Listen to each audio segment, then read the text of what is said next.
All the way back in 1982, 21-year-old Bill Hogue wrote and published Miner 2049er for the Atari 8-bit line of home computers. It was a favorite of mine then, it's a favorite of mine now. In fact, to this day, I think it's my favorite platformer on the Atari computers.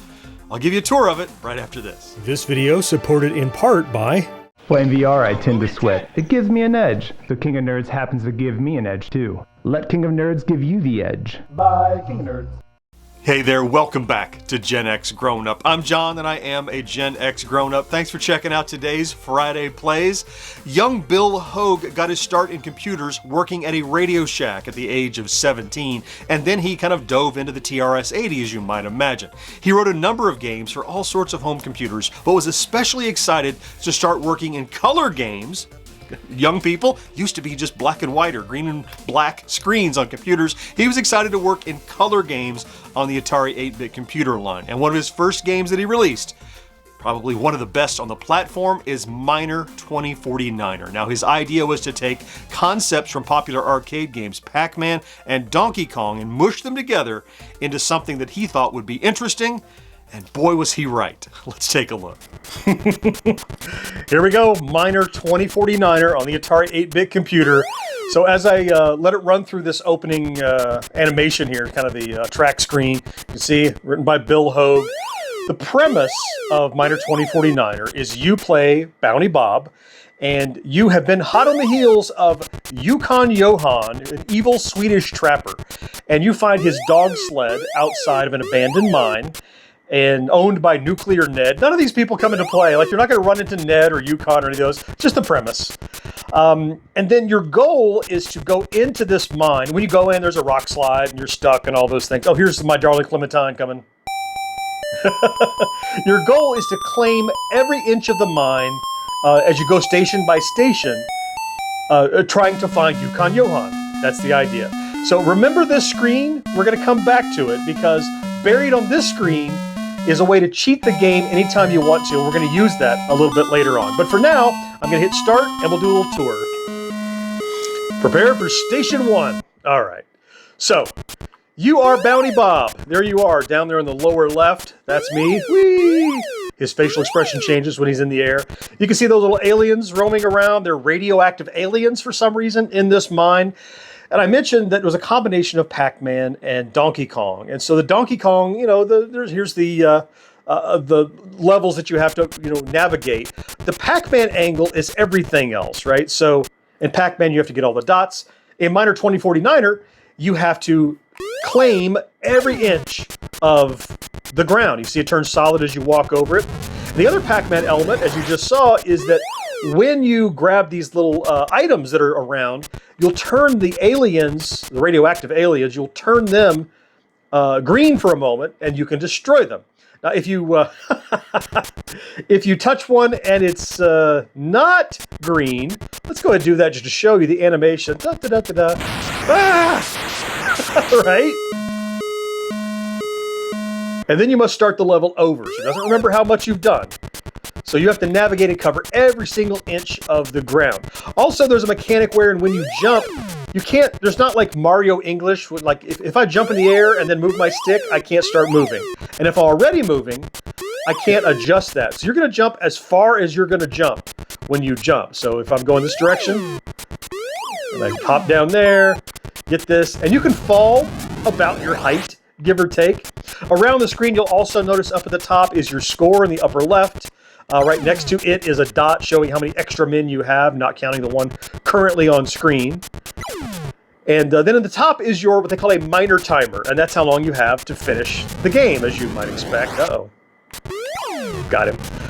And scoring is pretty simple. Every piece you walk over, every little piece of the ground, that's 5 points, so those time up.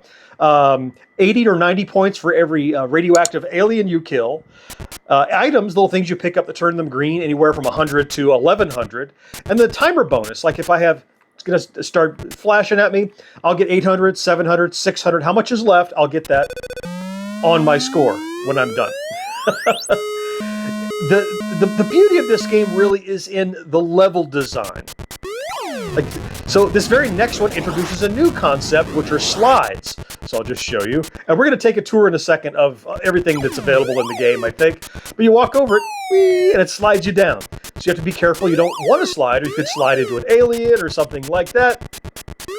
And this was a game in a time, I'm going to end this game in a second here so you can see. This was a game in a time when, you know, we were infatuated with the arcades and arcade games, and this is the most like an arcade game that I ever saw on my Atari 8-bit. Whee! All the way down. And in fact, when you do die, let's let him die, in fact. We'll just let him fall too far, if we can. Ooh, ouch! Let him die. There we go, he's fallen too far. And when you do die,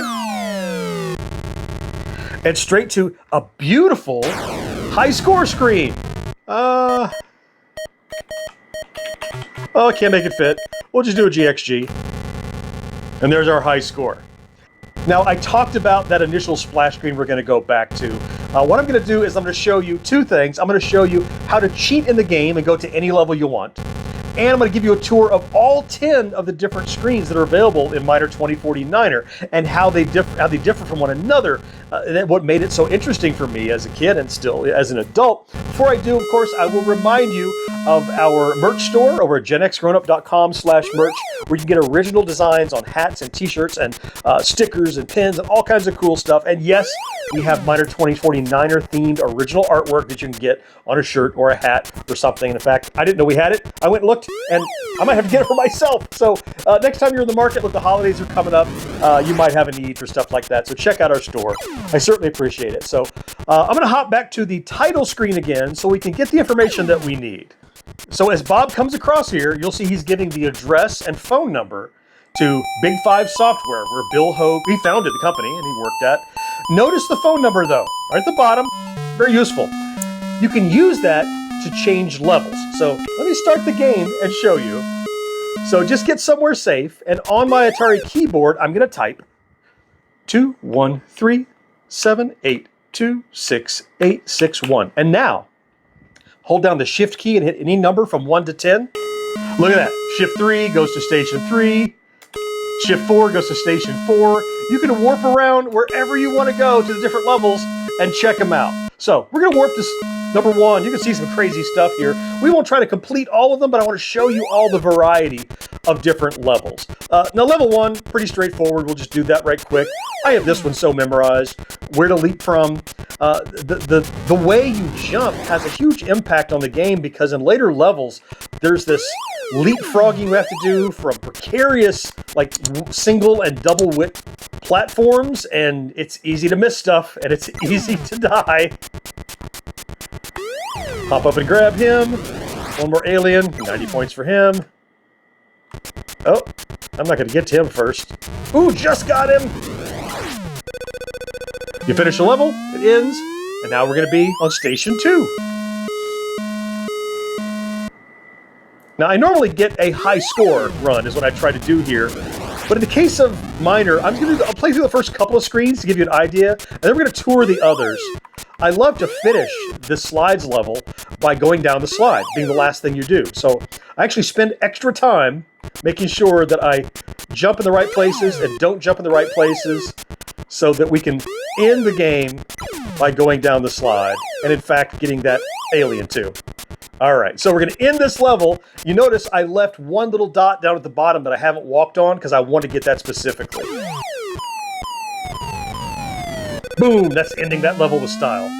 Alright, then we start getting into more mechanics, and I won't finish every single one of these screens going forward, but I'll give you a tour of them. This introduces the concept of these teleporters. You've got to navigate around. Let's grab this, and you just hit the button you want to go to. Let's go up to 4, and you teleport up. Some places you learn that you can fall very efficiently. Now the teleporters are green, meaning I can go on them again. So we hop down here and jump up to 3, for example. Now, Miner 2049er was ported to all kinds of different platforms. I understood on the ColecoVision they added an 11th level. I never played that. I need to. Oh, extra man I just got. 10,000 points will get you that extra man. So that's level 3. Let's go look at level 4. Now this is one of those where you have a lot of jumping around. You can see all the different platforms there. So you really have to learn how far Bob can jump, which way he can go, how far he can fall. Like I can fall down. Whoa, oh, I jumped up and hit him with my head. Let's go to level 5. And the nice thing is getting a tour of this, well, that's a radioactive bonus. You can't pick that up by see how it's flashing. I don't want to play through every one of these because I want you, if you don't know the game, I want you to explore it. I want you to try it and learn, what I experienced and enjoyed when I was a kid, how these levels work. And it's nice being able to cheat because it means you can go practice level 8, go practice level 9, You don't have to just work your way up to it and then die. You can go, all right, well, I have a little practice. Ugh, got him. See, these slides are a problem, so anywhere you hit this slide, boom, down you go. Yeah. All right, let's move on to 6. There's 6. All right.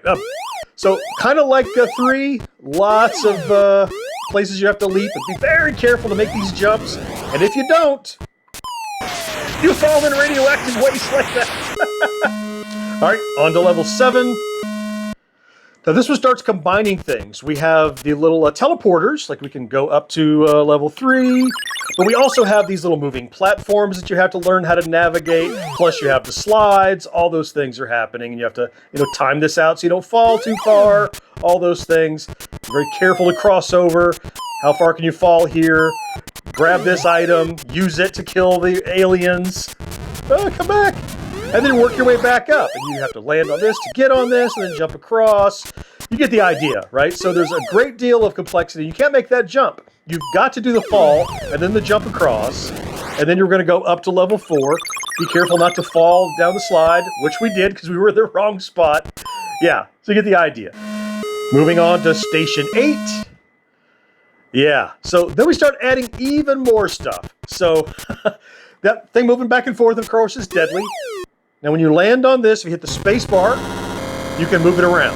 You have to be careful where you leave it so you can get back. So I can hit... That was a mistake, obviously. It's been a while since I've been on Station 8, I guess. So jump across, activate it. So what I need to do is I need to get up there, but then I have to be able to get across here as well. Like, I have to save that for last. So let's run it up here. You must be mindful where you leave that little scissor lift. You see, I can't... Ooh, got a broken ladder over there. So let's come back down this. Let's come up and get him. And then you want to come down. But see, you'll see what I mean. You can get this, and then this, and come down. But now, there's no way for me to get back onto that scissor lift because it's too high. I think probably this bottom one is the last thing you have to do because you then can't get past it. And while I can fall down here, as soon as this thing comes across, bam! Station 9, just 2 more to show you. Station 9, you have these big whoppers. Plus you have this quick teleport across the top thing here. And you got to jump off before you hit that thing. Ah, I fall all the way down. Ah! The other nice thing is if you hit the shift and a number key before it registers you've lost a man, you didn't lose the man. Which is pretty cool. Get this guy, get him.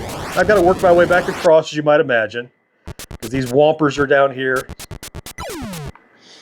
And I have to go and claim all of these. Get this guy, jump across before I hit the slide. It'll drop me back down. Yeah.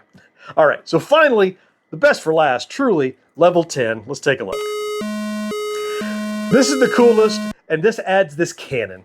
So, here's the way this works. I can climb up here, but there are no other ladders. The only way to make your way up is to grab TNT and load it into the cannon. Every stick of TNT will send you 1 level higher.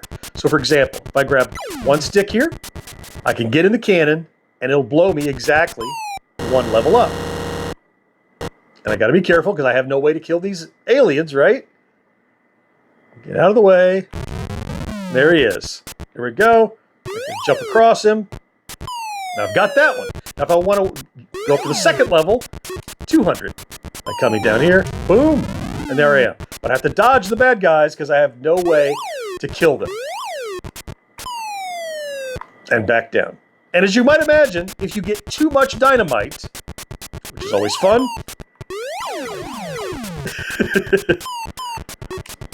So, I've got 150 tons.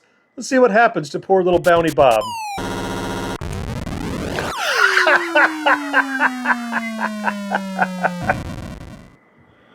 So there's a quick tour around Miner 2049er.